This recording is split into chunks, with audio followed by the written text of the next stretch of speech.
Thanks for listening to the Farmers Weekly podcast. Do remember you can subscribe to Farmers Weekly magazine and get all the latest news, views and market prices by visiting fwi.co.uk.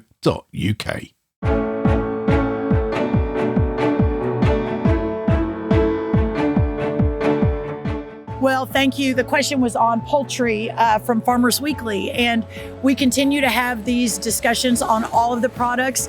All of these were on the table in the last round of conversation, but I think you'll see some more announcements in the coming week, perhaps 2 weeks, on the next step in the trade deal between our two countries, which I know we're all looking forward to. United States Agriculture Secretary Brooke Rollins tells Farmers Weekly that poultry could be next in line for a trade deal between the USA and the UK.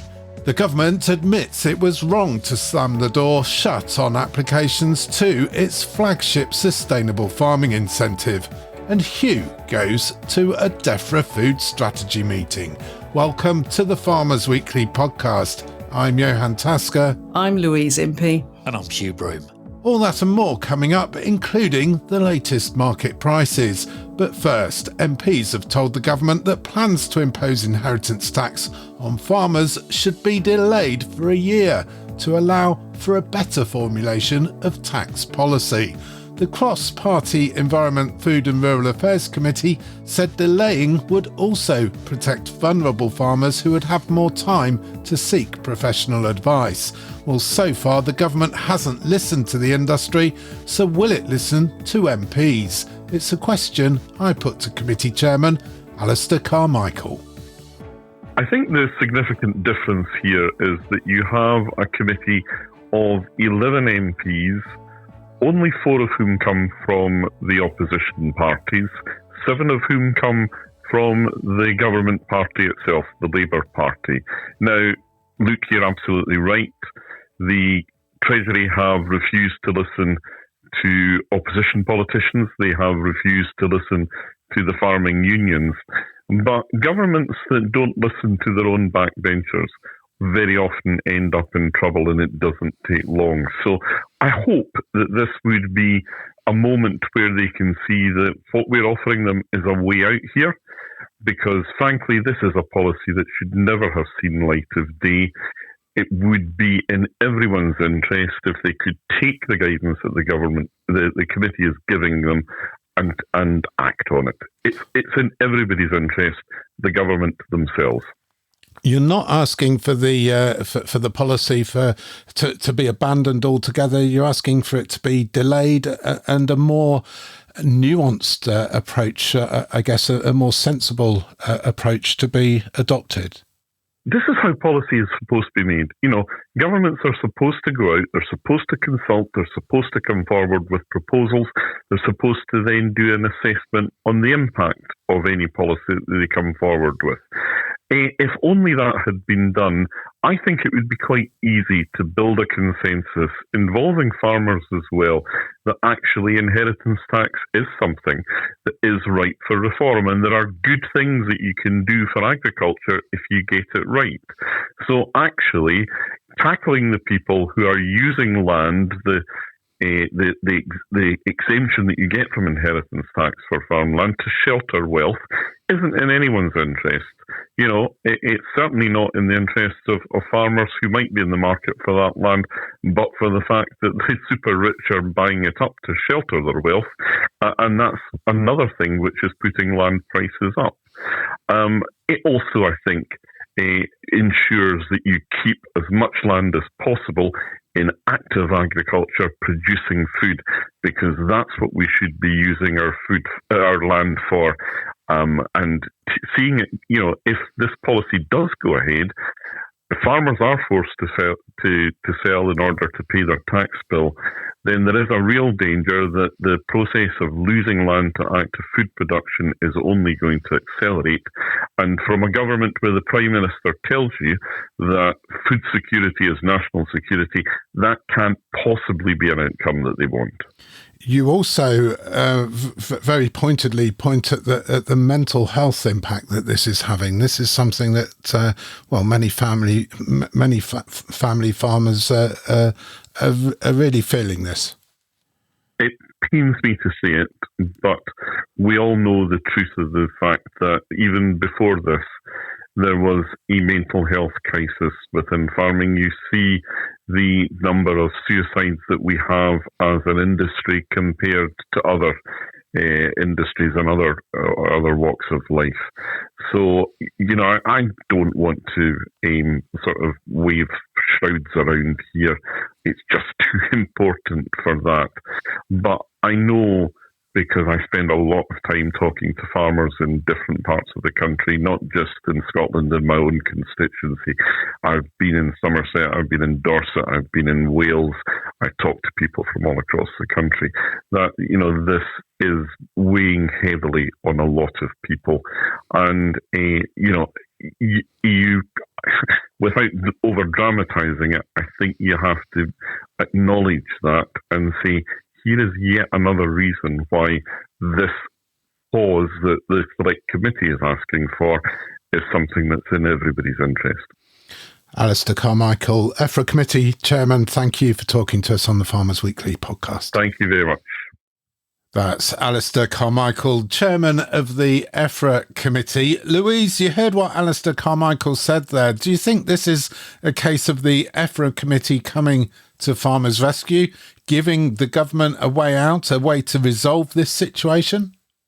Well, I hope so, Johann. I really hope so. I mean, this has been a right mess, hasn't it, from day one? And although the Treasury have very much kept themselves to themselves and don't really want to engage on it, everybody else knows that they've made a mistake with this, and everybody knows that something's got to change. So let's hope that this committee has come up with a possible solution or a way of making them have another think, have a relook at it and come up with a better plan.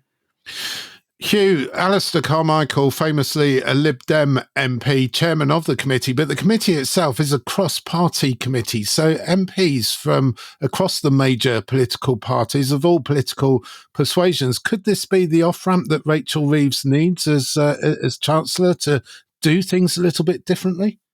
Could it be indeed? I don't know. I mean, it is a potential off-ramp for the Chancellor should she choose to take that.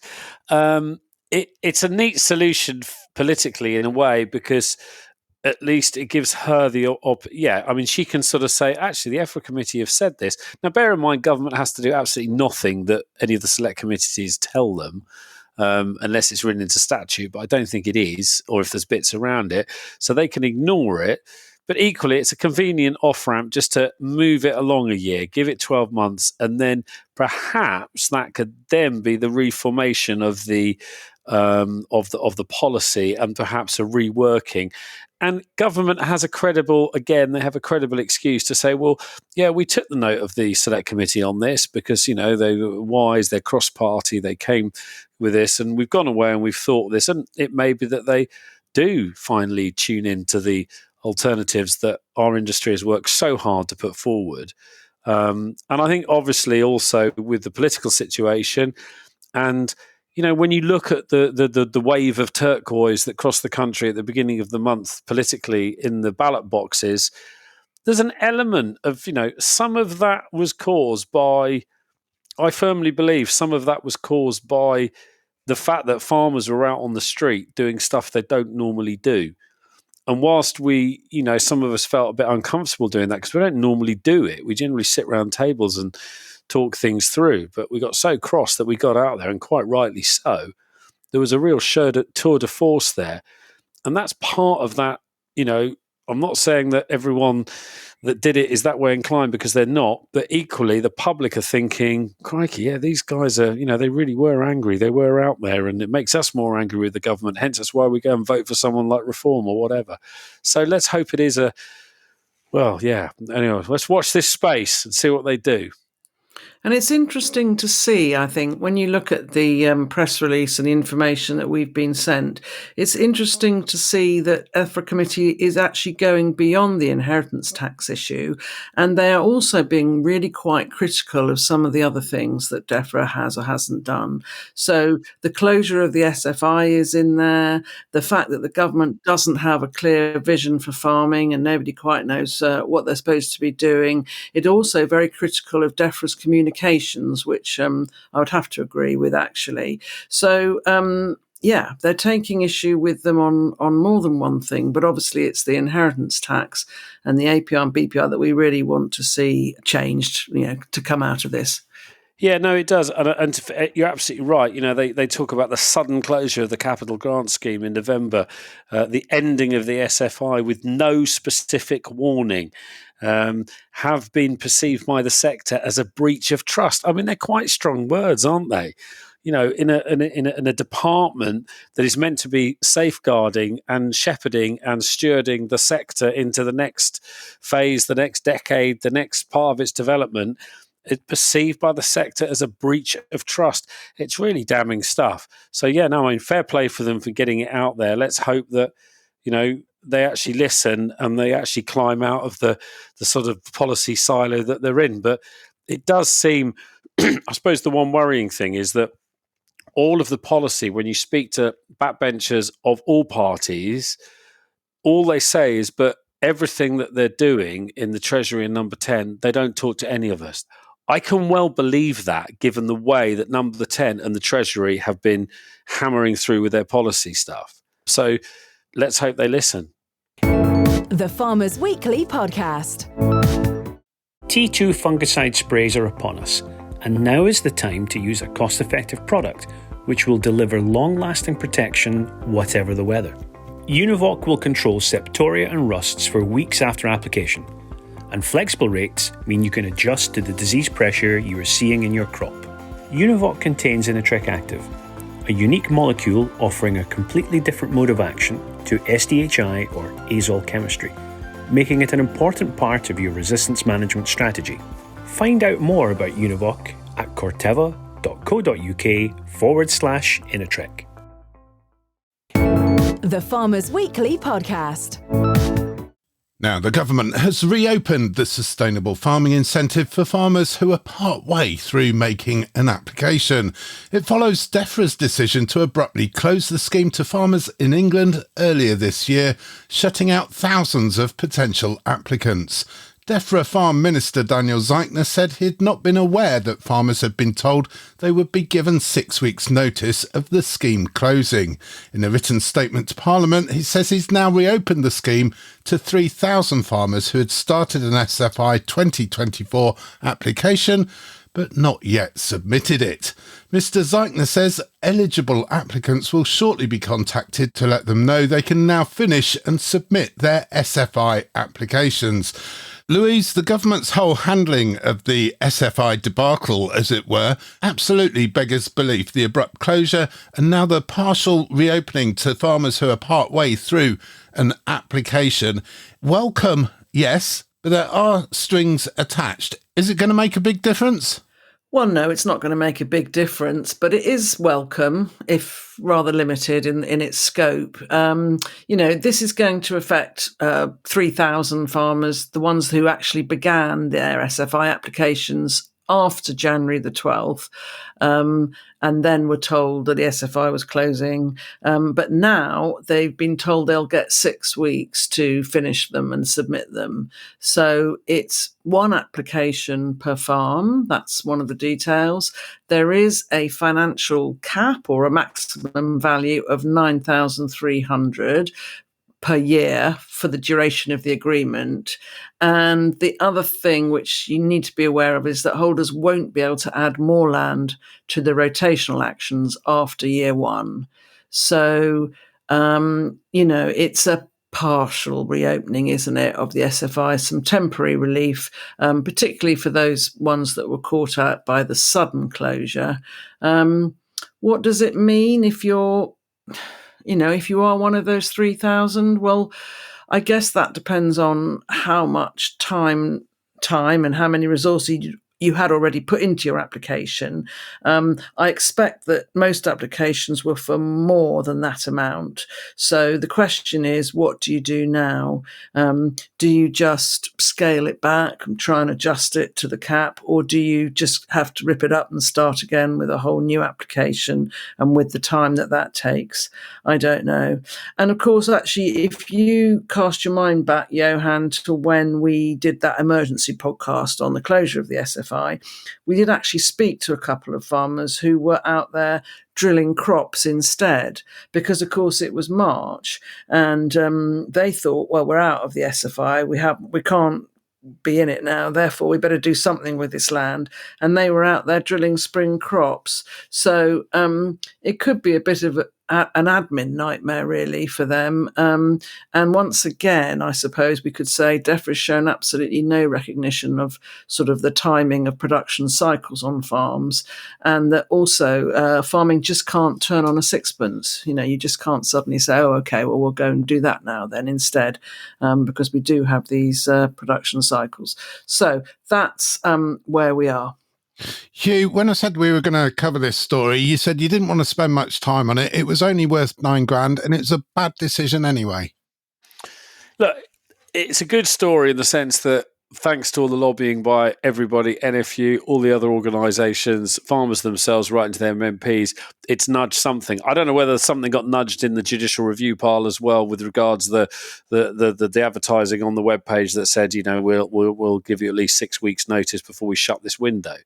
So this has happened, but equally, I get there will be some smaller projects where that's absolutely welcome and it's bang on the money because their annual application was only was £8,000. But if you're putting it in as part of a pretty large, complex arable operation, and you had a large application that was due to go in, and it made up a substantial part of your bottom line and your income, then you're going to be pretty disappointed with the £9,000. Something's better than nothing. The whole thing was a bad decision the way they did it, because they couldn't organise the budgets and they couldn't manage a proverbial in a doodah. Look, it helps, but we just need to get some stability in this support regime. And despite all the warm words and everything else, and I get we've got the public spending review coming up and we can't hedge our bets yet because we don't know how much Rachel's going to give Defra, et cetera, et cetera, et cetera. You need some stability in that support package. And you cannot have this short-term BS, which is happening constantly and has happened constantly since Brexit and since we've come out of the CAP. And if you want production and you want stability in supply and you want transition to low-carbon farming and you want to reduce the Scope 3 emissions from farming, you need support. Because it will not happen, and it's just the litany of cock-ups continues. I hope at some point, if they come out with their 25-year farming plan at the end of the year or whatever, they draw a line under this and learn from it. Every civil servant and every politician going forward, you've got to decide where you are on the pitch and stick with it. Because by God, that's what we do with our businesses day in, day out, decade after decade. And, it's just running a coach and horses through it at the moment. The Farmers Weekly Podcast. What does the future hold for the rural way of life? If you care about farming, food, nature and the countryside we all rely on, don't miss Future Countryside 2025. This isn't just another conference. It's a live stream gathering of the people shaping tomorrow's countryside, from policymakers to farmers, foresters to rural innovators. And best of all, it's free to join. You'll hear from key voices like Michael Gove, Tony Juniper and NFU's Tom Bradshaw, tackling the big questions about rural livelihoods, climate, health, biodiversity and beyond. So whether you're on the land, in the cab or running a rural business, this event is for you. Register now for the free live stream and be part of the conversation shaping the countryside for the future. Future Countryside 2025. Don't just hear about change, be part of it. And now a special shout out and message from this week's sponsor of the Farmers Weekly podcast. Harvester Parts Limited, your partner for spares and replacement parts. When you're battling against a breakdown at the busiest time of year, the most important thing to be is ahead of the game. Make sure your kit is in working order so you're ready to roll when you're up against it. And when the stuff does go wrong, because it always does, make sure you've got a reliable partner who can get the right part to you next day. For spare parts for all major manufacturers, call the team at Harvester Parts on 07774 273 822. That's 07774 273 822. Or simply visit www.harvesterpartslimited.co.uk. That's harvesterpartsltd.co.uk for a calmer, more productive harvest. The Farmers Weekly Podcast. You're listening to the Farmers Weekly podcast. Welcome along wherever you're listening to us from. You can email us podcast@fwi.co.uk. And if you're in the UK itself, you can also message us by texting the word farm, followed by a message to 88440. Louise, we've heard about a couple of the challenges facing farmers at the moment, inheritance tax and the sustainable farming incentive. Other challenges this week, it's been another hot one, warm weather and a lack of rain. Is it as bad as people say? Well, I think that depends on where you are and when you drilled your crops or established your lay or whatever, and your soil type. So around where I live, those autumn drill crops are actually looking pretty good. They're hanging in there very well. Not too many concerns about them. We're all hearing, aren't we? I think that the weather's due to change next weekend. Of course, it's a bank holiday. It's a bank holiday weekend, so of course that'll be the wet one. But looks like it is going to change quite a bit, and there is going to be quite a bit of rain. So, I was out early this morning on the farm. As I said, winter drill crops, no problem at all. And actually, there was some spring drilled linseed, and that's on a field which is a very chalky, light soil. And you know what? That was looking very happy this morning. Now, that might just be an unusual situation, and there may well be people getting very cross with me saying this at the moment. But around here, there's not too much worry yet. But obviously, we all want to see some rain in the forecast, and I'm sure, Hugh, you need some rain to get the grass to grow again. We do. Yeah, we do. I think around here, there's some pretty stressed-looking arable crops. I mean, we mentioned it the other week. Some colleagues down in Sussex with wheat chucking up flag leaf because it's just given up the ghost. And they're going out there with sprays thinking, well, yeah, it's tricky, desperate. And the other thing as well, I think for this particular drought cycle that we're in at the moment, we're on the usual suspects list south of London. The rain always avoids us now. But what's really interesting is talking to colleagues elsewhere in the country, up in the northeast, where they haven't had rain. They haven't had rain since the beginning of March. And that's not just the sort of dry northeast up on the coast, and certainly up in Aberdeenshire in Scotland, it's dry there, but they've had seriously no rain. But even across up into some of the upper land, the uplands, as you go across from say Durham towards Cumbria's had rain, but there's bits there that are really dry, which aren't usually this dry, and that's been really worrying. So everyone is hoping that we've talked about drought so much that the weather cycle is changing. But yeah, all eyes on the weather models now. The Met Office, the little 14-day video thing that they put out, very long presentation, but the gentleman on that yesterday was pretty adamant that stuff was changing, but they couldn't quite nail how different it is going to be. And of course, the Daily Express has already jumped on the fact there's going to be rain bombs and snow bombs and monsoons for the bank holiday weekend, but we shall see. Yeah, this unpredictable weather does seem to be increasingly difficult to forecast. It is, though, the new normal, as they say. But Hugh, a particularly unusual week for you. I was asked to go to a Defra food strategy workshop, which was organised by the IGD, Institute of Grocery Distribution, who did a fantastic job. What a great bunch of people are organising it. And it was, you could argue it was a talking shop. The guy at the beginning put up some pictures showing, all the other food strategies that we've seen. And there's been a lot of them, going right back to the early noughties. But clearly one of the things that I suppose it's the current administration sort of playing a bit of catch up, because whilst the last administration commissioned the Dimbleby report into the state of the nation's food supply and supply chains, very little was done to actually implement it. And as we said before, the land use strategy, that was all talked about in the Dimbleby report.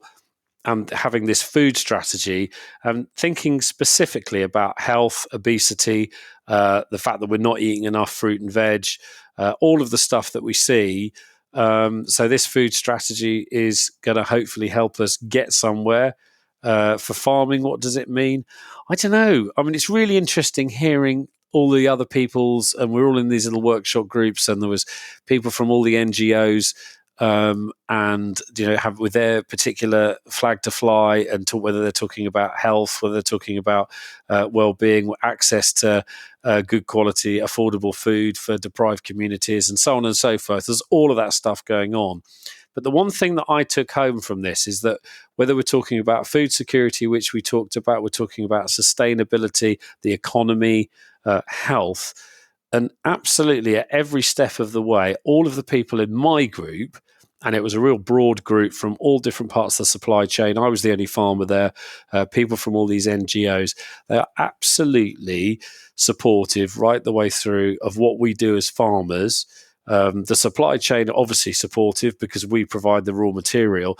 And actually what's really interesting, and we've talked about it loads this week, haven't we? Funding and SFI and transition and tax and you name it.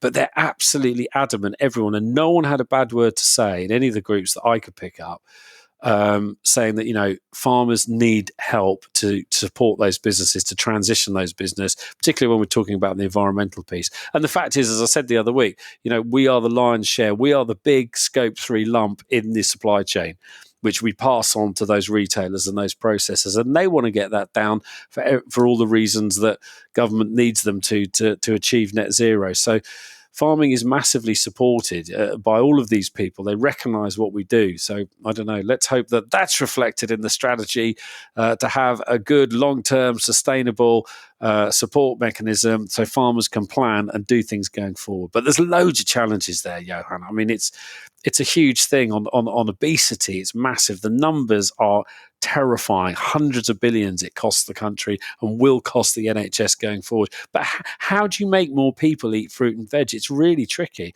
And clearly we have a horticultural agenda as farmers. We want more horticulture in the country. All of these people are saying we need cheap, affordable food. But then I'm there standing up for the farmers saying, well, that's great, but you've got to pay for it somehow. And you either support us so we can, keep going, or you take the support away and you pay more for your food. I don't know how you do it. It's a really tricky thing to do. Yeah, there certainly seems to be a shortage of easy answers when it comes to anything to do with agriculture at the moment, not least how much money farmers should get for food production. Do the markets, though, have any answers, Hugh? What's happening? Thank you very much, Johann. Finished the deadweight. Hey, it's actually for the first time in, could it be changing like the weather's changing? For the first time in many, many weeks, the deadweight average has finally dropped back a few pence. 6.98 on the nail this week, back from 703.4 last week. Compare that to a year ago when it was 4.87. Live weight price, that also drops back about 10-15p, 375.8 this week. Sheep rings, the SQQ deadweight on the lambs this week, 673.9. That has dropped back about 13p on the week. The live weight for the lambs, that's at 305.4. That's actually gone up just over a penny on the week. Pig price, that's dropped back marginally, about half a p, 205.3, the SPP there. And on to the arable markets, not much joy there, I'm afraid, without being too depressing. Feed wheat drops back a couple of quid, 160.10 this week. Milling wheat's 182 on the nail. That's dropped back a massive 30p on the week. Feed barley's £149.80. That's back almost £2 on the week. Oilseed rape is 426.70. That drops back £2. Feed peas 209.50. They stand on, as do the feed beans at £219.10. And if you are buying diesel this week, you should be paying around about 64.46 pence per litre, as per the Wednesday morning ring round. That has actually marginally gone up about a penny on the week from last week when it was around 63.5p. The Farmers Weekly Podcast. And finally, poultry, pork, seafood and fertiliser are all on the table to be next for a trade deal between the United States and the UK. It comes hot on the heels of a trade deal which will allow tariff-free imports of American beef and ethanol into the United Kingdom. Well, US Agriculture Secretary Brooke Rollins was in London this week, and I managed to ask her how much poultry she was looking to ship across the Atlantic and how soon she thought a deal could be done. Well, thank you. The question was on poultry from Farmers Weekly, and we continue to have these discussions on all of the products. All of these were on the table in the last round of conversation, but I think in the interest of announcing a deal and having the UK and America have that first deal, we just thought it was so important. But I know that pork and poultry and seafood, as a great example right now, in your country, only 2 to 3% of your seafood imports come from America, and most of it's coming from Russia or China. So how do we begin to right size toward being better partners with those, again, that we align with? On the poultry side, I know that there's a continuing narrative in this country that our poultry is unsafe or unclean, that we have chlorinated chicken. I really want to talk about how we dispel that. Only 5% of our chicken from America actually uses chlorine. I think it's even getting less and less. So 95% does not. But nevertheless, our chicken, our beef is some of the best, safest, and most reliable in the world. And so providing that choice to the consumers of UK while we're continuing to build this partnership and these relationships are just so important. I think you'll see some more announcements in the coming week, perhaps 2 weeks, on the next step in the trade deal between our two countries, which I know we're all looking forward to. Secretary, question Thank you all. That's US Agriculture Secretary Brooke Rollins talking to Farmers Weekly during a visit to London, where she also met Defra Secretary Steve Reed. A UK-US trade deal has big implications for farmers on both sides of the Atlantic, as Brooke Rollins explained during a media briefing with journalists. Good morning. Good to see y'all. We have had an amazing couple days in London. I'm going to just read a quick statement. Sorry about my voice. I've been talking a lot for 3 straight days, but I'm going to try to talk a little bit louder for you all. But it's really great to be here and really appreciate your time. Good morning. I am the U.S. Secretary of Agriculture, Brooke Rollins, and it's great to speak with you. Some of you, again, were with me yesterday as we work with government and business leaders to expand trade opportunities for our two great nations. As I stated yesterday, on May 8th, which was last Thursday, on Victory Day, President Trump and Prime Minister Starmer announced a historic trade deal which provides an unprecedented opportunity for our two nations to work together to boost economic prosperity and national security across the world. This deal creates billions of dollars in opportunity for new export markets for U.S. agricultural stakeholders, is a great first step toward making our ag trade relationship more reciprocal, sets the stage for us to work together to reduce tariffs and unnecessary trade barriers, and will work to increase choice for consumers across the United Kingdom and the United States. This week, I've had great meetings across London. Was privileged to meet with leaders from your government, Secretary Reed, Secretary Reynolds, Secretary Miliband, Under Secretary Shanks, as well as visiting 10 Downing Street yesterday to meet with the Prime Minister's Special Advisor on Business and Investment, Varun Chandra. I also met with the new ambassador from the United States, Warren Stevens, on Monday on his first day on the job. Also, I had an amazing couple days visiting some of your finest facilities here in England, including Wannis Wholesalers and Tilda Rice, that are key to importing U.S. agriculture products. In fact, in a bit of news, while I was at Wannis, Tesco called, which is, of course, your biggest supermarket here in the UK, to say that they were, for the first time, going to be selling USA rice. So that was a bit of big news that we're just mentioning today for the first time. A press release will be going out on that. I've also had the pleasure of meeting with numerous farmers from the United States, but also from the UK, cooperators and UK importers on how the Trump administration can expand access to UK markets to ensure that consumers have the choice and fair market access for U.S. beef, poultry, pork, seafood, rice, specialty crops like walnuts and pecans, and all agricultural exports, including wood pellets, which we can talk about too. I have really, really enjoyed my time here in the UK. It has been my very first trip. I believe I'm the first cabinet member from the current Trump administration, from the new Trump administration, to visit England. Of course, I think it will be the first of many trips from myself and our team in Ag, but also from across our entire cabinet. So with that, I'll be happy to take any questions. And again, just been had a great few days. Yes, ma'am. Hello, I'm Helena Horton from The Guardian. So you said you were meeting Michael Shanks to ask him to take your wood pellets for our direct power station. There are concerns that your pellets are not very sustainable because they've been found to be from ancient woodland and old trees, and that's not very good to burn for energy. So what's the argument you're making to our leaders about that? So the question was on our wood pellets and whether they meet your sustainability requirements here in the UK. In fact, a contingent of your government went to America, I think just last week, visited Maine, visited Louisiana, and visited Arkansas to look specifically at where those wood pellets were coming from. We are 100% confident that it does meet your sustainability requirements here in this country. Yesterday, that was one of the key things that I spoke to Secretary Miliband and Undersecretary Shanks about. Of course, Undersecretary Shanks is the one who's leading that specific issue for the Energy Department here. And they agreed, I don't want to get ahead of them, but in that meeting, they felt fully assured that what we are doing in America does meet your sustainability requirements. And in fact, we could potentially be opening up more markets for our wood pellets into the UK as other countries that you're importing here into this country are clearly not meeting those marks. Thank you. It's good to see you again. Yes, ma'am. Hi, Rebecca Spear-Cole from the Press Association.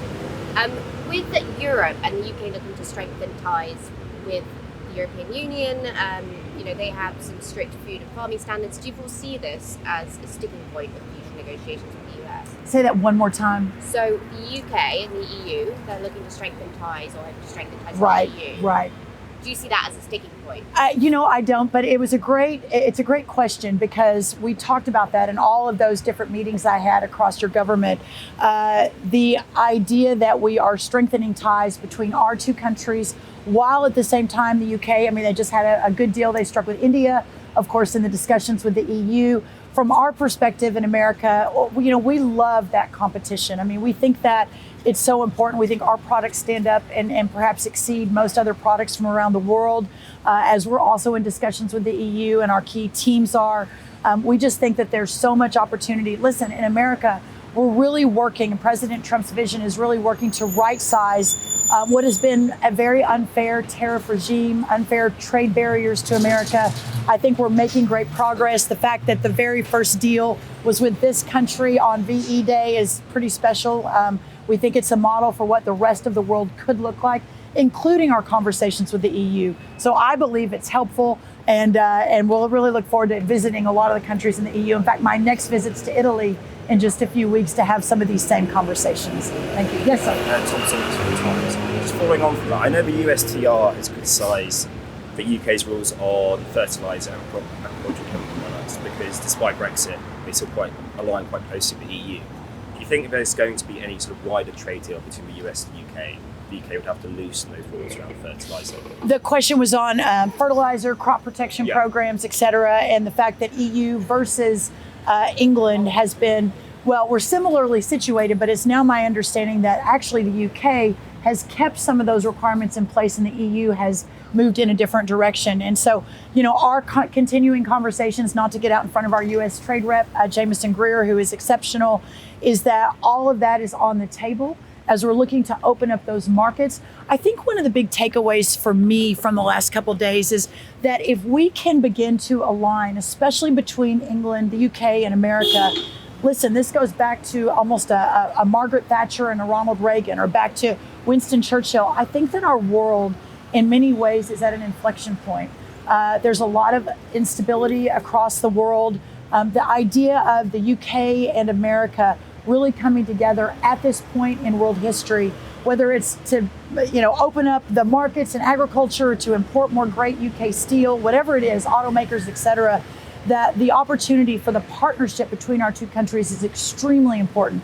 It goes, though, to your question that if we can better align on regulatory, that will allow a much smoother process for those of us who have the same values and who are really looking to provide stability to the world. I think this is much bigger than us getting our rice into the UK or you getting your autos into America. This is a larger conversation we're having at a very important time. We got time for two more. Yes, sir. Hello, thank you. Rob Howell from Sky News. I was really keen to get your reaction to an interview we've done with the Canadian Prime Minister in the last day or so, where he said that Canadians weren't impressed that the UK had offered President Trump a second state visit because of the threats over sovereignty. I wonder what your message was to Mark Carney, and also, do you foresee that President Trump would raise that question around the sovereignty of Canada when he does come for a state visit directly with King Charles? Well, I have learned in my 8 years with President Trump to never get in front of President Trump. He is the leader. He has a vision. He knows what he's doing. Being here in the UK, again, for me, it's just been such a great couple of days, and understanding the shared history of our two countries. Clearly, our trade teams are in conversations with Canada right now. The president is in the Middle East. A couple of our team, our Secretary Treasury Besant and U.S. Trade Rep Jamieson Greer were just in Geneva talking to the Chinese over the last few days. It is obviously a new day across the world, and what that looks like moving forward will follow President Trump's lead as part of his cabinet and one of his senior advisors for a long time. I continue to just be really amazed and inspired by, I think, the fight and the work to ensure that we've got, again, stability around the world as we're building these new partnerships, whether that's with the UK or Canada or other countries. Thank you. So Brooke Rollins there, US Agriculture Secretary. Louise, I guess we knew this was coming, that beef and ethanol just to start, plans also for, well, pork, poultry, seafood, fertiliser to be on deals as well. So it seems, Johann, I mean, listening to Brooke speak, she very much said this is the first step. And she mentioned that there would be some more announcements in the next couple of weeks. You know, we don't know what those are yet, but there's obviously is more to come, or she's very hopeful that there's more to come. She actually mentioned, you know, about more choice for our consumers. She mentioned our biggest retailer, Tesco, saying that they had called her to tell her that they were going to be selling US rice for the first time. So she was excited about that. I think we will be hearing more from what we could gather. As you said, pork, poultry and seafood were talked about. And she did firmly make the point that American food is some of the best, safest and most reliable in the world. Now, not everybody would agree with that, but she very much was selling what they do and what they've got and looking forward to doing more business in this country.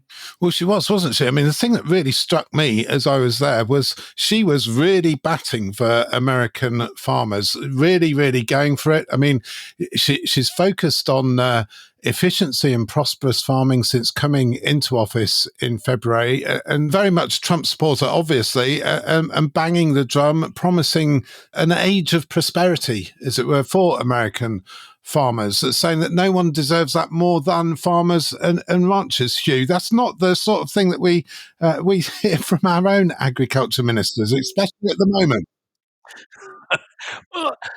Well, yeah. I think to be fair, any agriculture minister will always, even our own one, I'm sure, if you put him on the stump, I'd like to think he would bang the drum for their farmers and the produce from their country. So that's not surprising, is it? Yes, you could argue that all the other policy stuff is not particularly helpful. But with regards to the American thing, I still find, and I mentioned this the other week, this juxtaposition we have between Brooke Rollins coming from a, you know, she's been in effectively, I suppose, a traditional farming environment in terms of where she's brought up, in terms of where she's worked and stuff like that. She's still carrying on what I deem her to be saying the sort of traditional lobbying arguments from the US farm lobby, which is very much like it's been for the last 40, 50 years. You know, it's all about production. It's all about big scale. It's all about, you know, feeding America and exporting as much as we can. And how the heck that juxtaposed with the Kennedy reforms of the USDA, US Agriculture Department, US Health Department, and part of the whole Trump pitch, and Trump alluded to it, didn't it?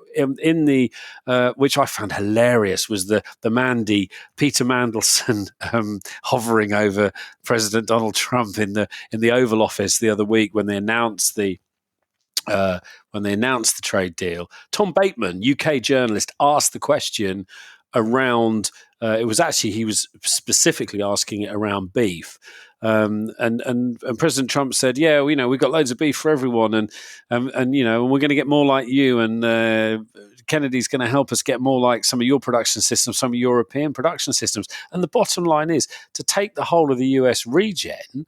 Whilst in the end you might end up with the same output, you could possibly end up with more if you put fertility back into the barren soils of the Midwest. You're going to lose production. And I just can't see how that circle is going to be squared, or unless the Kennedy thing is just going to be conveniently swept under the carpet. They're not going to bother hitting the obesity targets. They're not going to bother hitting the ultra-processed food, etc., etc. That's purely just a ruse to lure in the electorate. I don't know, but it seems a very different proposition to what Brooke Rollins is saying, which is, we're out to produce all we can and export as much as we can, as well as feeding our own people. And no doubt about her farming credentials, Louise. Raised on a farm, she's a graduate of Texas A&M University, Agricultural and Mechanical College of Texas, sort of as was Texas Aggies. And when I put her this question about poultry, she was quick to mention and defend their production systems and say that only 5% of their chicken is chlorinated, and really that narrative that we have over here about it being all chlorinated chicken or chlorine washed chicken is just wrong. Yeah, she was very keen to set the record straight on that. She said this, as you said, continuing narrative that their chicken is unsafe and unclean. She really wanted to put that right. Understandably, if that is the case. Now, I'm sure there are other things about chicken production in the States which we might not agree with either. But she had a very strong point about American products can compete and they can stand out when you put them into other markets. So that was interesting. And again, taking a line, I guess, out of Donald Trump's book saying, we are right-sizing when it comes to tariffs. So they really do see that there are some markets that they deserve, if you like, a share of, and they seem to be going to go for it. Yeah, US Agriculture Secretary Brooke Rollins going for it on a visit to London, insisting that no one has the farmers' back more than President Trump, and that we can expect more details on a potential deal between the US and the UK in the next week or 2 weeks. Well, when that news does break, we'll certainly bring it to you here on the Farmers Weekly podcast. But for this week, that's about it for this episode. Do remember to subscribe to us wherever you get your podcasts. And if you really like what you hear, and of course we hope you do, please leave us a 5-star review. We'll be back next week with all the latest news, views and analysis of all the big stories affecting UK agriculture. But until then, I'm Johann. I'm Louise Impey. And I'm Hugh Broom. Thank you for listening.